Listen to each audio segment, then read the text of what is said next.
And with that, it actually traced all the way back to a high voltage transformer was failing. And so the three-phase power for that circuit was coming in, and it was fluctuating a large amount, which could have caused a lot of damage throughout the facility if it had continued on or had gotten worse. Welcome to the Trend Detection Podcast, powered by Siemens. Hello, and welcome to the latest episode of the Trend Detection Podcast. I'm really pleased to be joined by Todd, who I believe has been on the podcast a couple of times before. So welcome back, Todd. We haven't scared you off? No, not at all. Not at all. Thanks for having me. Oh, fantastic. And it's a really cool topic, one that we haven't covered in depth, but I think a lot of listeners may not be aware that we talk about predictive maintenance a lot. That's quite obvious, I guess, but we haven't really talked about it from this angle before, which is a managed services angle, which is a completely different way to what many people would imagine to deploy predictive maintenance. And you're at the sort of the forefront of that within Siemens and with Senseye as well. But I guess maybe it might have been a little while since you've been on the podcast, Todd, so maybe it'd be good just to introduce yourself and your role first of all, and we'll dive into the topic in a bit more detail. Sure. So I'm Todd Martin. I work with the Siemens Managed Services team, which we're providing managed services for the Senseye Predictive Maintenance platform for various customers. Historically, I came to this from a role in maintenance at a major automotive manufacturer. It was there that I deployed the Senseye system, used it for probably 8 years, me and another colleague, to monitor thousands of assets at the facility, and retired from there and decided I enjoyed it so much and I liked the Senseye product that I contacted Siemens to see if there was a role for me. And here I am in managed services. Fantastic. So that says something that Senseye brought you out of retirement. So maybe, or is that too big a stretch of a statement? No, not really. I had worked with the Senseye team for years, different members, and it was a fantastic product. I go into a whole sales thing, but it did work phenomenally, and I thought it would be a great fit for me to continue on with my career post-retirement. So, definitely it was something that I wanted to do, and it's definitely what pushed me into this role. Yeah, fantastic. And what a unique position to be in, both customer side and now on the managed services side. So we're very lucky to have you. So if we let's talk about managed services first of all. So what does it actually mean to a customer, and how does it differ from the traditional way predictive maintenance is deployed? Predictive maintenance as a product that takes the information that you have and monitors for you and doing that. But from a managed services standpoint, there's administrative work that has to be done. That's one portion of the managed services. So it takes time for the user of this predictive maintenance platform to properly do it. You want to deal with the information that's given you on a timely manner, keep up with it, document it properly. And sometimes maintenance groups just don't have that.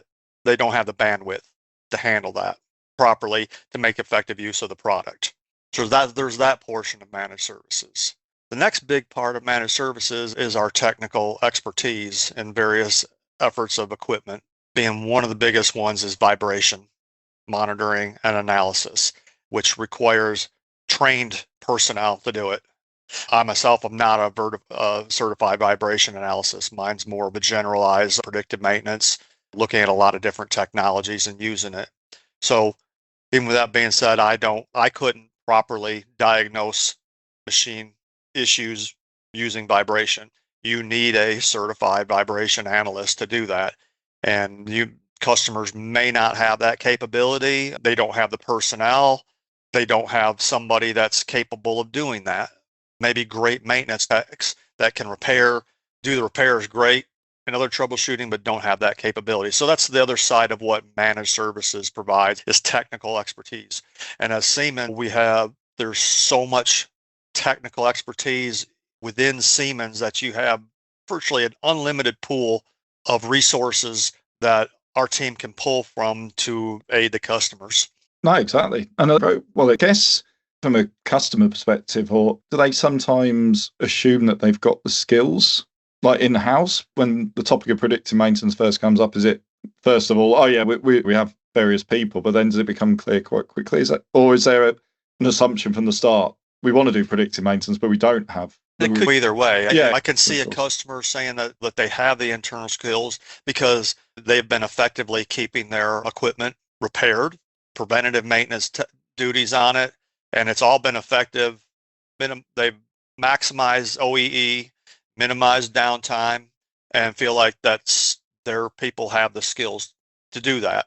Where they may not understand is when they add these new technologies that they don't have familiarity with, and how would they use those technologies and data to diagnose a piece of equipment. And then there's some that think that because it is such a new technology and they have such a mature maintenance group that they may feel up front that they can't do it.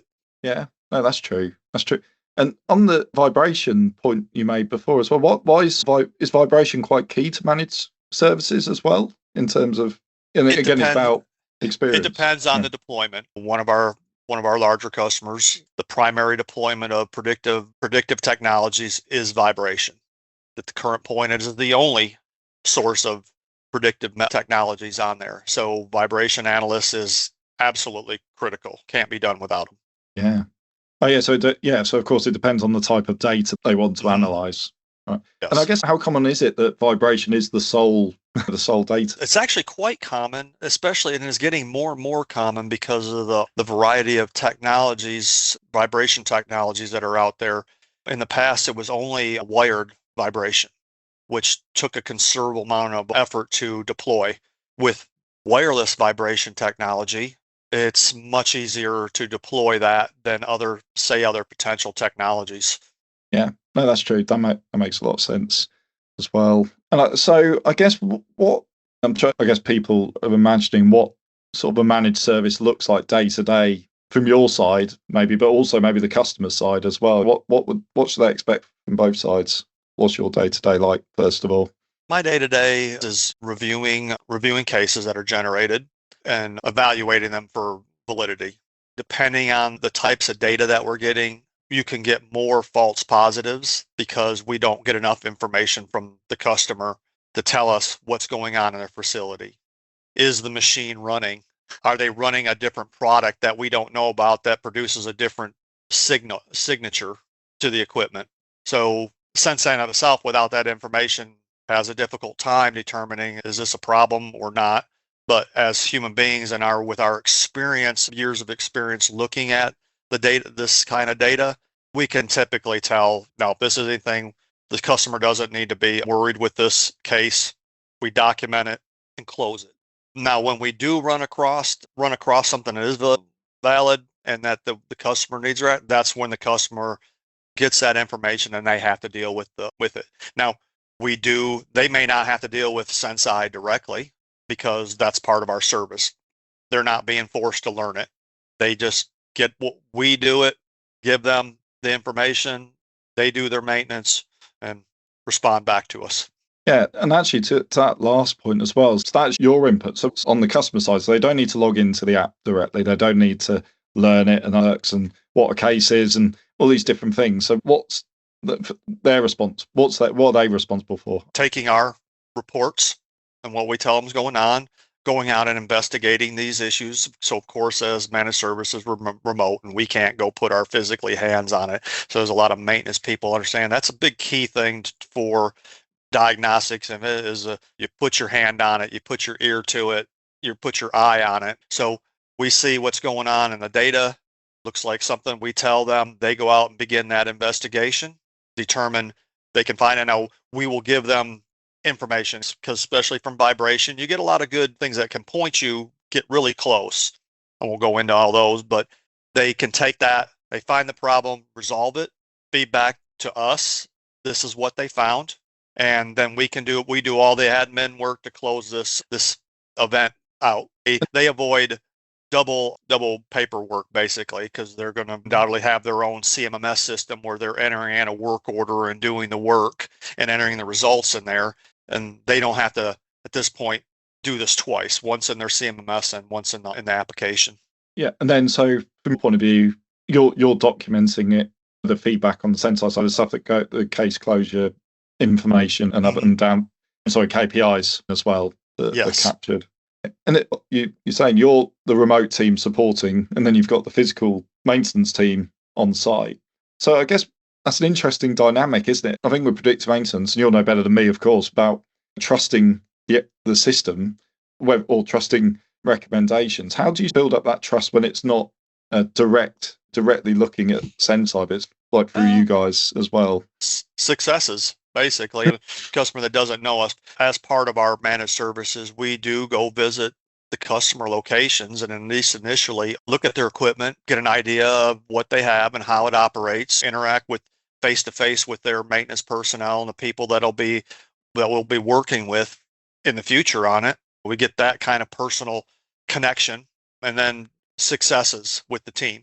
We find something and tell them this is where you should look, and they find it. And of course, it's really something that we've all that have done in the past at the previous uses of it. I got a case. I didn't go out to the piece of equipment. It might be on the far side of the facility and a mile walk to get there. I didn't go put my hands on it. I just alerted the maintenance teams in that area of what was going on, and then they did their job and went out and investigated. So it's not a whole lot different from me being the customer and using the product as the customer and doing the work. It's very similar. Yeah, and I can see a benefit straight away that you're both for relationship building purposes, but also to actually see the machines that you'll be monitoring and passing information. That must be crucial as well. So it's like you said, it feels like you are the customer, which is a good way to describe it, I think. That's how we try to portray ourselves and become part of their team. We're just another tool in their toolbox, and hopefully a trusted one and valuable one. I guess because it's an interesting dynamic and teamwork. So what other sources of feedback and information do you get from the maintenance team? Obviously you get feedback on, you provide the case and they investigate it, but is there other, because we know context is key for a lot of this for Senseye. So I was wondering what other sources of context the team, the customer on the ground provides. What we hope to, and this isn't always the case, there's other work that's being done by their maintenance team outside of, when preventative maintenance work is done, PMs, or any other work that might have been done that was non-routine, that any of this has not been done due to Senseye. We don't know about it.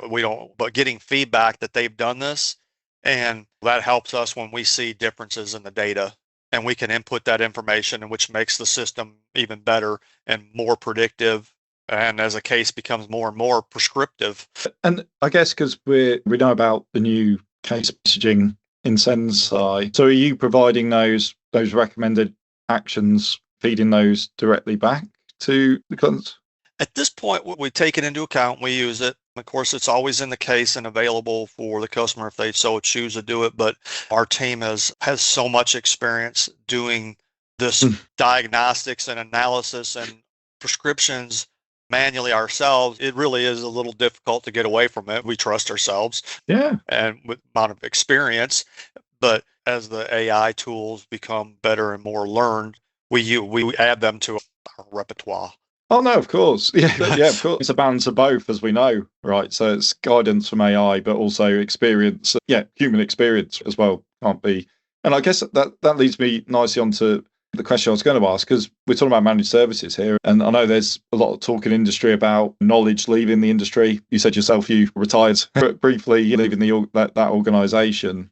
But is there a skills gap that needs to be overcome? Not talk about any particular customers in particular, but that managed services is well placed to bridge that gap. In some ways, yes, but it really still comes down to at the customer level and their skills gap between their older workforce and newer workers coming in, maintenance techs coming in. It's just simply because of our remoteness that it's hard for us to bridge that. We can't tell them how to turn a wrench or whatever. We can say, hey, we've seen imbalance in the fan, but we can't give them a hand step-by-step method of balancing that fan. No. That's very specific skill sets, even though we do in some cases have these skills and have done them, but portraying those over a remote thing, we're not quite, I don't think that we're there yet. And I think there might be some potentially liability involved with that kind of thing. So if they don't have that skill set, then they would need to have somebody that does have it come in and resolve it. That makes sense. So I was also wondering, Todd, like I said towards the beginning of our conversation, you've seen both sides. So you're working now vendor side for Siemens or deploying or supporting the deployment of these technologies. And you've also worked on the customer side, of course, as well. So what have you learned from both sides that have helped with your managed service approach? Oh, what have I learned? Learned that the people that you are giving this information from either have to be engaged. They have to be sold on it. Your maintenance teams, basically, they have to be sold on the process, the capabilities, the benefits of it. In the past, within the same organization, ran into those issues, buy-in, and that's probably the biggest common thing that I see on there. That I've learned that okay, I saw it locally, and then it's common. And does manage, that's a really key phrase actually, getting buy-in, but does managed service help facilitate that more than self-serve? We didn't want to compare the two because equally both approaches are applicable, but I'm just wondering whether... Yeah, I like to think that we do because we're not strictly interacting with our customers via emails and digital messages. We have face-to-face virtual meetings, of course, frequently, sometimes weekly, and if necessary, more often. That's the availability that we give them. If you need to speak with us on something immediately, we're there for you. We'll set something up. So yeah, we're selling it and asking for improvements and what can we do better for you. And I guess is the way we're offering managed services still evolving. I guess like anything, it probably is in terms of how you offer it, how the engagement with customers. Obviously, it'll probably depend customer by customer and the type of deployment, but I guess the offer of managed services is still evolving. Yeah, absolutely. It's somewhat new and scaling, but making improvements. I think that'll probably always be the case. There's always going to be a better, smoother way for a better customer experience. And would you have used with managed services if it was a thing way back when in your previous role? Would that have been something you would have jumped on and gone? That'd be really useful. Would the company that I work for have done that? Probably. Would I have personally done it? No, because I like doing it. That's my thing. No, exactly. But to answer the company probably would have considered it. I'm not sure how much they would have considered because it was rather large and it had a very large maintenance department and highly skilled maintenance techs with lots of experience from all gamuts of different technologies and stuff. The biggest need would have been the administration of it. That would have been valuable. Yeah, and in fairness, it's what we also discuss. It's case by customer basis if whether it's applicable to them. It's not saying managed services is good and self-service isn't good. It's really what's best for the customer and what expertise they have, and lots of different factors like that. So in a way, it was a bit of an unfair question because it depends is always really the starting point, isn't it, for the answer to that? Yes. And so I just wanted to ask one more question. One thing I didn't mention before our recording, Todd, is that we do a quick fire round at the end of us now. So it's 3 very short questions with 1-word responses. Is the idea that first answer that you can think of. Some people are better than others at following this. I'm not going to name names of previous guests, some colleagues of ours, but before we do that, I just wanted to finish before and round things off. So if we think about PdM deployment generally, and we can look at it from a managed services side or self-serve side, but if you could design the ideal customer organization before the deployment starts, what would it look like? And maybe we should focus on the managed services side. So who should be in place on the managed services side on the customer side for a managed services deployment to help you work most effectively? In previous talks and stuff, and it's been brought up, is that you really need a PdM champion that is going to be, this is actually their responsibility within that organization. They should be there to sell the other members of their organization within their maintenance teams on the process, track it, deal with KPIs and information for justifications. But you really need to have that one person that's going to do it, and that's their primary thing, not as a side thing when they have time allowed, but their primary. From there, it's just you're going to be good as gold because they're going to be handling and making sure the appropriate people get the information. And no, absolutely. And so that was interesting because I said, do we look at it from a managed services perspective or a more self-serve perspective? But a PdM champion, so whichever way you deploy predictive maintenance, you need a PdM champion, is what you're saying. Oh, yeah. It doesn't matter which way you do it. it's key. And it's almost better. It's even more necessary with managed services is to have that person. Now, they don't need to be as dedicated to the thing because we're doing most of the work that a PdM champion might do, self-serve, but the presence of one is extremely necessary. Exactly. To keep driving it forward within their organization. And then, like I said, things on top of that, the success cases and stuff to help continue to drive it forward internally on their side. Yes. Excellent. Excellent. No, that's great.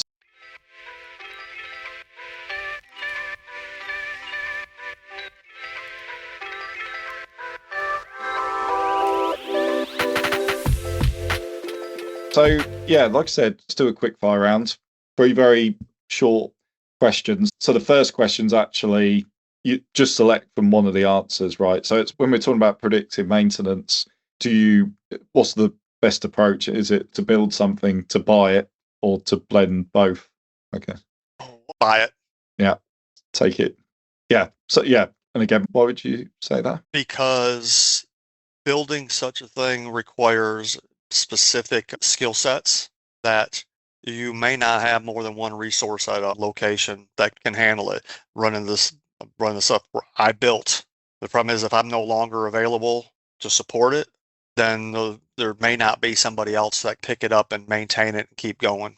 Whereas buying it, you have the vendor that supplied it, all their resources to maintain it down the road.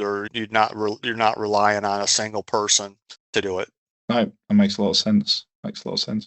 And then the second question, and I think we might have actually covered this already, but I'll let you answer, Todd. One skill every successful PdM team needs. Open mind. Yeah, fantastic. That speaks to itself. So open mind to different approaches, maybe. Any problem that you're going to run across, your first instinct is I know exactly what that problem is, and you may not actually know it. Be open-minded. Don't tunnel vision on a single particular what it could be. Makes maintenance. This is not just for predictive maintenance, but any maintenance I've found in the past is that where I was potentially and other people most successful is that they weren't hyper focused on they've seen this problem before. That's all it can be, and that's all they focus on and do their time. But you should stay open. It could be something else. Keep that in mind. Yeah. So it could be the thing you think. It could be the thing you're thinking of, but it doesn't always something completely happen. Different. No, I think that's really good. That's a really good point. And then lastly, something a bit off-piste in terms of what we've been talking about. But so what's the strangest machine you've ever helped diagnose remotely? Or should I say the strangest problem with a machine? Or even just an unusual case is maybe what we're saying here. In regards to being managed services or in regards to using the product and predictive maintenance? Yeah, I think we could go either, to be honest. I think it's interesting. Strangest. Oh, I honestly don't have anything that really comes to mind in regards to that. That's okay. Yeah, I can't think of anything that was unusual in regards to predictive maintenance. Oh, yeah, I guess I do. So so we had some equipment. That's not a one-word answer, but we were monitoring data from variable frequency drives throughout the facility, and one of the pieces of information that we monitored was the DC bus voltage of the coming out being fed back from the drives.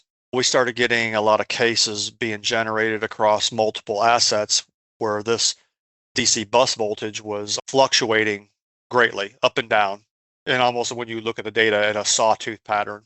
So with that many done, it couldn't be specific to that piece of equipment.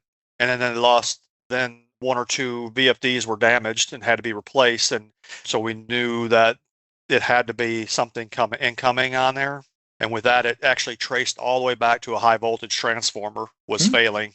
And so the 3-phase power for that circuit was coming in and it was fluctuating a large amount, which could have caused a lot of damage throughout the facility if it had continued on or had gotten worse. Wow. So we diagnosed a process that was outside of the building and external to the department that we were monitoring with it. So I guess that's probably the most unusual one that I can think of.